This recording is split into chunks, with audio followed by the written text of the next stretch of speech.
मैंने कहा था ना दोस्तों आपसे कि ईरान और इजराइल का युद्ध ऐसा ही हो जाएगा जैसे रशिया और यूक्रेन का युद्ध चल रहा है। तो वैसा ही चल रहा है। कई सालों से युद्ध चल रहा है यूक्रेन का और रशिया का, और ऐसा ही हाल इसका होने वाला है, इजराइल का, ईरान का और अमेरिका का, जिसमें अमेरिका भी कूदा हुआ है। तो चलता रहेगा, कुछ नहीं होगा, सब कुछ नॉर्मल हो ही जाएगा। फिर कभी बीच में एक मिसाइल छोड़ देगा कोई, कभी कोई किसी का शिप तोड़ देगा, कभी ये लोग ड्रोन छोड़ देंगे। तो ऐसे चलता ही रहेगा। ये भी कंटिन्यूस प्रोसेस हो चुकी है। अब युद्ध तो ऐसे हमारे जीवन का लग रहा है एक आम और दैनिक हिस्सा हो चुका है।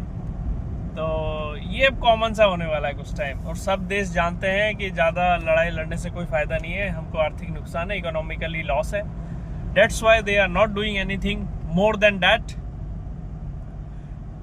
दे are just create a fear among the nations. और आज सब नॉर्मल हो गया है। कभी अमेरिका कहता है हम ये कर देंगे, वो कर देंगे, कभी सीज फायर कर देता है, कभी बम गिरा दे, वो फाइटर जेट छोड़ देता है, कभी मिसाइल छोड़ देता है, फिर शांत हो जाता है। कभी इजराइल साइड में लेबनान में छोड़ देता है। तो अब ये यूक्रेन रशिया की तरह ये भी ऐसे ही चलता रहेगा, और आप और हम सब की ज़िंदगी ऐसे ही नॉर्मल हो जाएगी। Thank you.